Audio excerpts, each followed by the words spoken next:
السلام علیکم، میں ہوں سمیع اللہ درویش اور آپ دیکھ رہے ہیں واک وتھ سمیع۔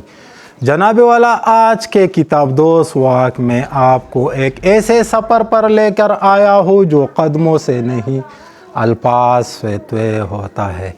جناب والا، کتاب وہ خاموش دوست ہے جو بولتا کم ہے مگر سمجھاتا زیادہ ہے، اور کبھی شکوہ نہیں کرتا بلکہ ہر صفحے پر زندگی کا ایک الگ سبق دے جاتا ہے۔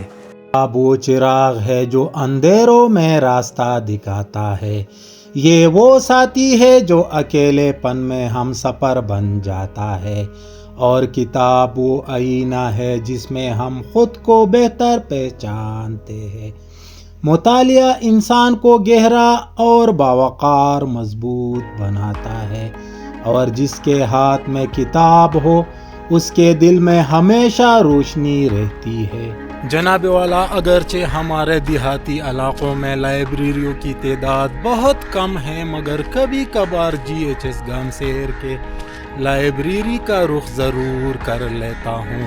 وہاں موجودہ کتابوں کی خوشبو دل و دماغ کو ایسا سیراب کر دیتی ہے جیسے پیاسے کو ٹھنڈا چشمہ مل جائے، یا پھر گھر میں والد محترم کی محدود مگر قیمتی لائبریری جہاں سے میں کتاب دوستی کا حق ادا کرتا ہوں۔ خواتین و حضرات، کتابوں کا شوق، مطالعے کی عادت، یہ صرف ایک شوق نہیں ہوتا، یہ وراثت ہوتی ہے جو نسل در نسل چلتی ہے اور انسان کے اندر روشنی منتقل کر دیتی ہے۔ اسی محنت کی وجہ سے میں نے بہت سے تاریخی مجلے اور سفر نامے پڑھے جن میں ابن انشا قدرت اللہ شہاب اور شاعر مشرق علامہ محمد اقبال جیسے عظیم مفکر شامل ہے۔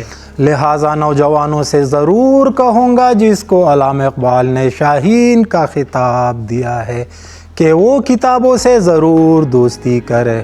آنے والے نسل علم، سمجھداری اور کردار کے ساتھ ساتھ معاشرے میں مثبت تبدیلی کی بنیاد رکھ سکے۔ لیڈیز اینڈ جنٹل مین، آپ نے اب تک کون کون سے کتابیں پڑھی ہے؟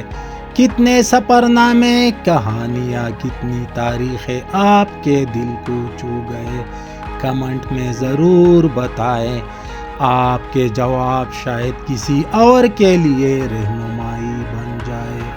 مزید خوبصورت اور معلوماتی ویڈیو کے لیے چینل کو فالو کرنا نہ بھولیے۔ اللہ حافظ۔